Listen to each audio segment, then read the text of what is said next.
Assalamu alaikum, brothers and sisters. I'm Brother Lance Shabazz, and I wanted to add a few comments on the passing of Brother Muhammad Ali.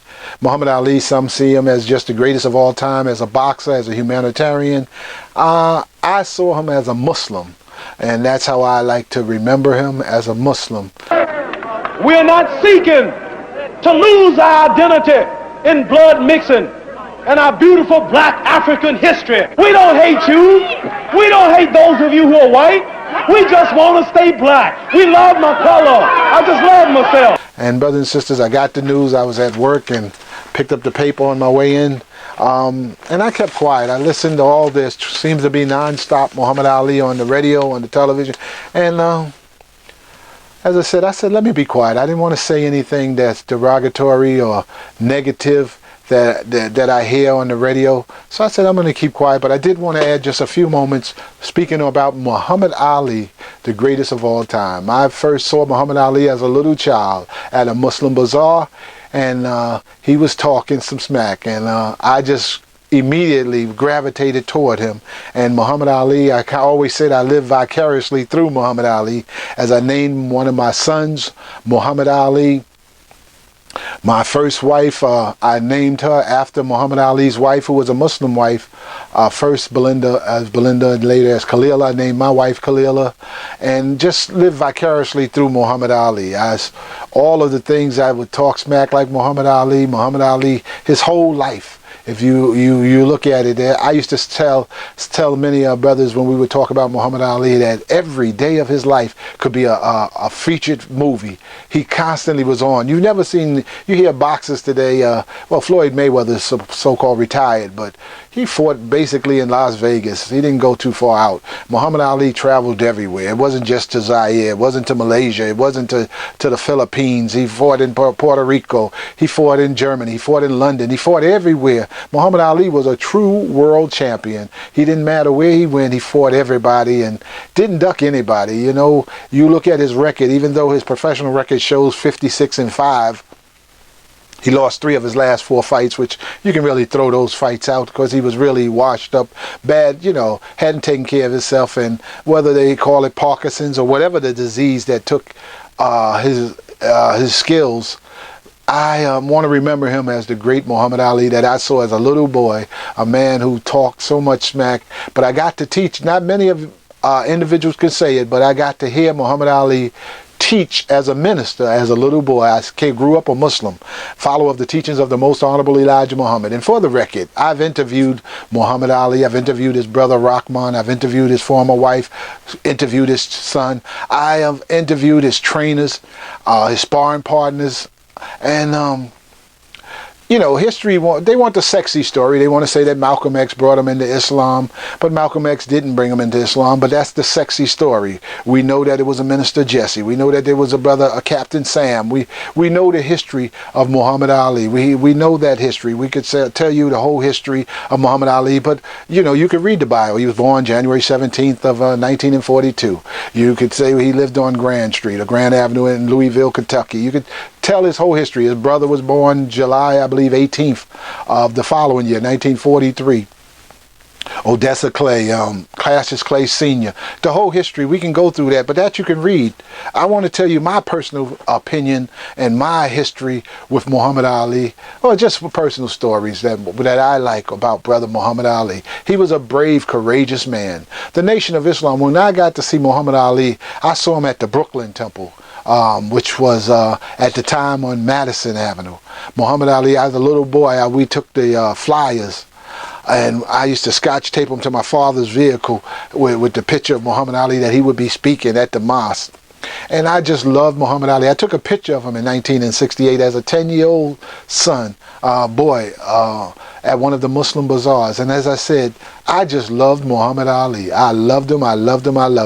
And bright, intelligent, handsome, tall, everything that you could think of, that was Muhammad Ali. Silent imagination. I can imagine all those tick seats being filled. I can imagine how am I going to fill these seats. Me being a black man in white America, boasting, I'm pretty, that nigga needs a whooping.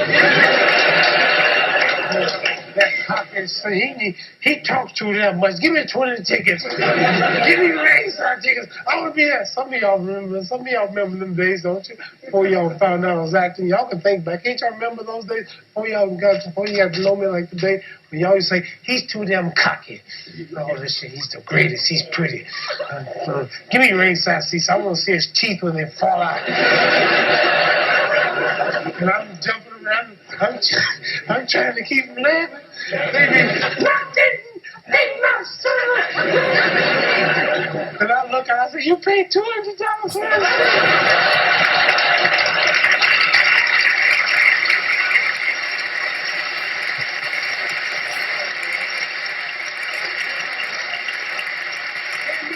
No regular, no down-earth moment nicer to me. But I had to make my money. And I was in a business where the promoters are dominantly Jewish. And they know how to count dollars, and they will book anybody that can fill the seats. So I had to talk, because other fighters didn't talk. They couldn't write no poems. They couldn't do no shuffles. They couldn't do no rope-a-dopes. They couldn't dance. They couldn't do nothing but just...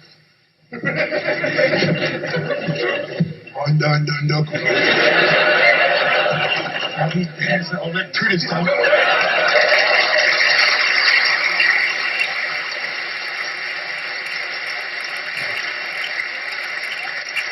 Look how you like that little clown, babe.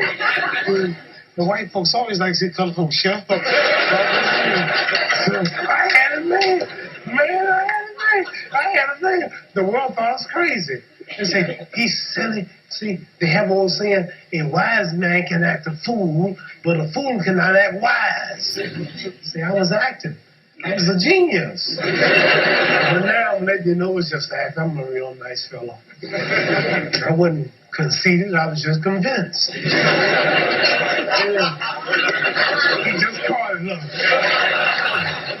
And what made me love him more was because he was a follower of the Honorable Elijah Muhammad. And I know as time goes on, they're going to kick the Honorable Elijah Muhammad to the side and try to rewrite the history as they've done with Malcolm and others.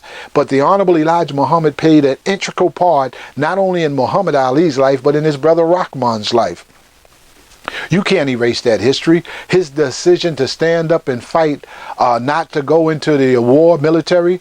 Muhammad Ali in April the 28th in 1967, the same day when they interviewed the Honorable Elijah Muhammad in his home, he said, Muhammad Ali knows my history, you know, and his stands on war. He said that he would rather face machine gun fire than to denounce the religion of Islam, the Honorable Elijah Muhammad. He said he was ready to die. This man received his name from the Honorable Elijah Muhammad. Don't say that he just changed his name. No, who gave him that name was the Honorable Elijah Muhammad. And again, I just want to give a few moments speaking on Brother Muhammad Ali, and I could pull up all these clips. But you all know this. You know all of these things, that Muhammad Ali, the messenger, the Honorable Elijah Muhammad, March 6th broadcast, 1964, which I've given to others out there, that it was Muhammad Ali, that the Honorable Elijah Muhammad asked if Muhammad Ali would take the name, and he said as long as he followed him, he would have that name. Elijah Muhammad was there. I've never known the messenger. I've never met a much holier, sweeter man than Messenger Muhammad. I love my father. Daddy was not the man that Elijah Muhammad was. Elijah had a whole lot of weight on his shoulders, a whole nation of people. He was very humble and meek and sweet. He said, when I met with him, he said, brother, he said, you understand your mom? I said, brother. I said, yes, the old pastor. He said, you look just like him. He's just so sweet when he talks like a little baby. He said, brother, he says, I love my people. They're blind. All God sent me to teach my people, but I'm going to carry on until I die. I won't give up. He said, but one day we all will be free. He says, and then he says, then too much later, he made me rock my arm. I'll leave certain things out because this is a day we want to celebrate Muhammad Ali, but I can go into personal stories and inside and take you inside some of these things, and maybe one day I'll do Muhammad Ali, the real story, you know, and give you that information. But today I wanted to just say that he'll be tremendously missed, to all of his children, to his wives, his all of them. I know that it's a sense of loss, and I know that you're all upset, and I know, but he is free. He was trembling and shaking, and really I know that you were just glad to have him among you. But for those of us who loved Muhammad Ali, not as his biological family, but as his family also, as again, I vicariously lived through Muhammad Ali, all of that history, his children, his family, I kind of lived that life vicariously, and all, whether it was Khalil or whether it was Veronica, whatever it was, I walked that path, brothers and sisters, vicariously. And I want you to know that I loved Muhammad Ali. I say that we're going to miss brother Muhammad Ali, but I have thousands of hours of, whether it's audio or footage, every day, and you can download many of this stuff that's on the social media, whether it's off of Facebook, whether it's off of YouTube. Muhammad Ali, the greatest of all time. I thank Almighty God, Allah, that I've been alive during the time of brother Muhammad Ali. And this is a special time in history, brothers and sisters. We have lived during the time of Muhammad Ali, and again, not only have we lived during the time of Muhammad Ali, but I was blessed to live during the time of the Honorable Elijah Muhammad. Though Malcolm was assassinated when I was a little boy, I was around. There was just Martin Luther King, some of the history. This was a great time to live in this society, and I thank Almighty God, Allah, for keeping me alive so that I could witness Muhammad Ali coming into the Nation of Islam, coming into and becoming a Muslim and a follower of the Honorable Elijah Muhammad. You want to talk about his fights? We could talk about his fights. George Foreman, Joe Frazier. We could talk about Ken Norton, Jimmy Young, Ron Lyle. We could talk about all of the fights. Ernie Schaefer's. Just go back and forth for Leon Spinks.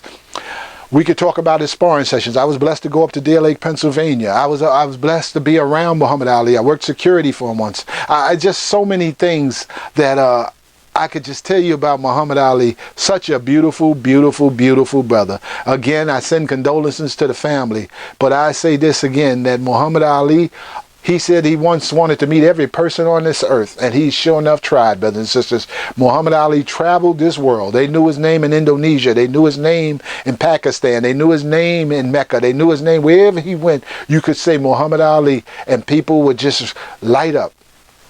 That was a student of the Honorable Elijah Muhammad, and he prepared him for that, brothers and sisters, whether you like it or not, just as he prepared Malcolm X. And you see that Louis Farrakhan and others, you have to look at what Muhammad Ali and what the Honorable Elijah Muhammad, the light that was really behind the veil, the Honorable Mr. Elijah Muhammad. Brothers and sisters, I'm Brother Lance Shabazz, and I'm going to sign off now, but I wanted to say a few things about my brother Muhammad Ali.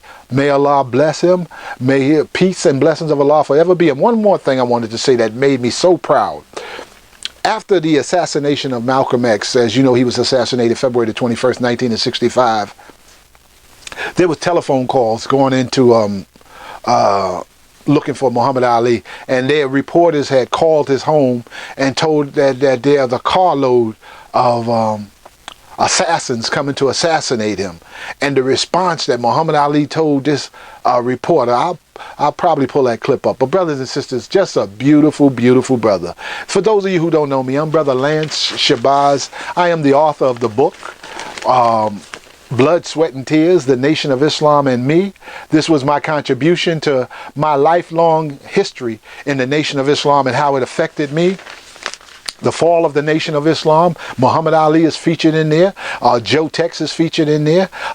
Some of the ministers of the Honorable Elijah Muhammad are featured in there. Some of his helpers, his aides, are featured in the book. But it's my experience, and I put it down in the book. It's called Blood, Sweat, and Tears, The Nation of Islam and Me. You can get the book on Amazon.com, Lulu.com. You can get it through Kindle, download it, but I say that you should add it to your collection. There's also some stories on Muhammad Ali. I am Brother Lance Shabazz. Again, I thank you, I thank you, I thank you. I just wanted to make a contribution on the passing of the great Brother Muhammad Ali. Peace, power, love, solidarity, and unity. Assalamu alaikum.